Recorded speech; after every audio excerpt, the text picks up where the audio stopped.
Media Ajit में मौजूद हैं असां सां गॾु नौजवान फ़कीर मुस्तफ़ा अली खान गॾु आहे असीं खां फ़कीर स्टॉल लॻाए साईं जो बोल ॿुधंदासीं अचो त पाण फ़कीर मुस्तफ़ा अली खान जी बोल ॿुधूं। किनी देर अही घुंड पेंदा होवे वाह वाह मिठा जो तड़ पेंदा होवे किनी देर अही घुंड पेंदा होवे वाह वाह मिठा जो तड़ पेंदा होवे मन मिन्था पिछे जो गलेंदा होवे मन मिन्था पिछे जो गलेंदा होवे साज आंदी नहीं क्यों सारत को दाड़ी है थे ओ दाड़ी है थे दाड़ी है थे ॾिठ यार तेकू शायद विसर गयो से दिलदार तेकू ॾाढी थे ओ ॾाढी थे ॾाढी थे सिज जेकी लथे ते नाल मिठा मेरा माज़ी आईंदा सो हाल मिठा सिज जेकी लथे ते नाल मिठा मेरा माज़ी आईंदा सो हाल मिठा याद आवे कुवायदा शाल मिठा याद आवे कुवायदा शाल मिठा बस के ही देवा में मयारत को दाड़ी थे हो दाड़ी थे दाड़ी थे ॾिठ यार तेकू शायद विसर गयो से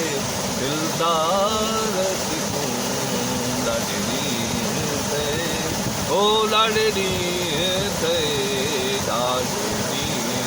थे उस याद फ़कीरां दा माग सजण मन मोया जिते दा सो विराग सजण उस याद फ़कीरां दा माग सजण मन मोया जिते दासो विराग सजण आख्या हवी ख्वाब या जाग सजण आख्या हवी ख्वाब या जाग सजण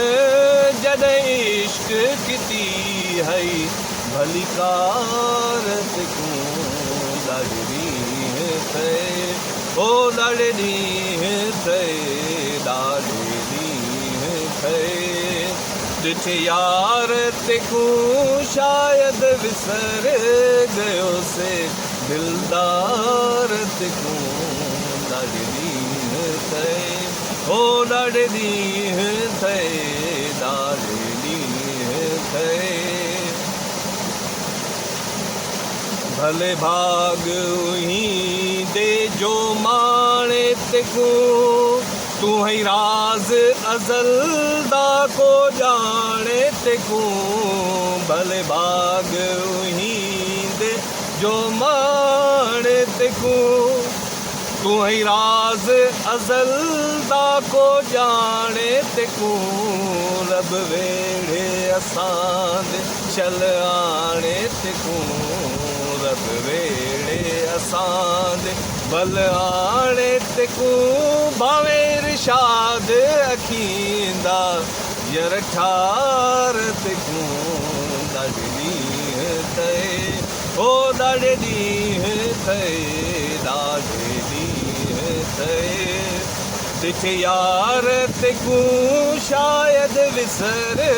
गयो से दिलदार तेकू ॾाढी थे ओ ॾाढी थे ॾाढी थे